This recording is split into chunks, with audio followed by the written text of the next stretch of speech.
If I buy CapitaLand Integrated Commercial Trust, now what am I buying it for? Yes, so this is a series of, if I were to buy this REIT right now, what am I buying it for? For CICT, I have two positive points, one neutral and one need to improve. Reason of doing this is because I wanted to know which target boards can I deploy my remaining money. Of course, portfolio allocation, it's personal to you. For myself, I split it to 30-30-40. As of recording, both my parents and I are shareholders, so practice independent thinking. And if you want to tune in to what matters to you the most, you can use the timestamps found in the video description below. So let's jump into what I've observed of CICT if I were to buy right now.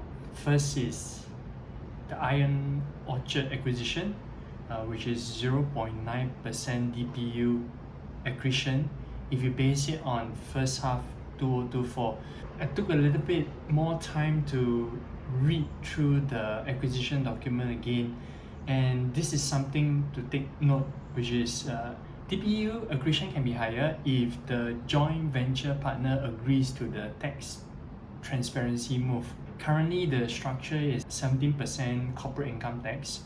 However, this particular move also requires an approval from the authorities. Second thing is definitely the Germany AEI, but that's going to be completed in the second half of 2025. What's the one neutral point?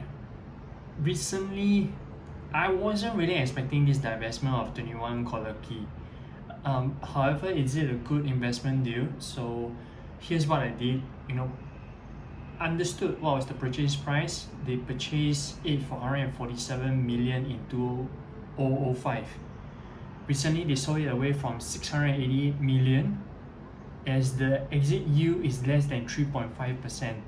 So when I read this statement, I think the intent is to understand what my REIT managers are thinking.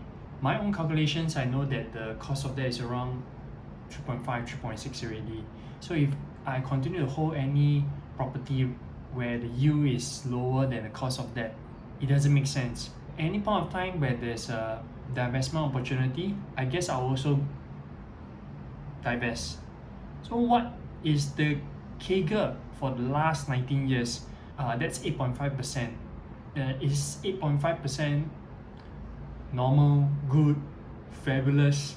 You need to decide, because I use that to determine the capability of my REIT managers. Or perhaps would this amount of money be used to buy the remaining stake of Iron Orchard? Or would you prefer a special dividend? Comment dividend in the comments below. The last part is this one need to improve point. CICT is facing a similar situation as FCT. You probably know my intent of holding these two REITs. Shopper traffic has varied results for the suburban and the urban sectors. Tenant sales is also nearing zero for the suburban sector. However, for the urban sector, it has gone into the negative already. While both REITs are experiencing positive rent reversions, on this point, I will still say the same thing. Will tenants remain in my retail malls if I increase their rent, yet their business is not earning enough? What I foresee for 2025, it just feels that CICT is going to run a bit better than FCT, and I have discounted the potential dividends to 10 cents so that I know my buying price. The thing I'll be thinking right now, what can you do to increase the confidence in holding this REIT? I would suggest that you watch this video. At least if you do this, you at least know what you're buying, how healthy your REIT are.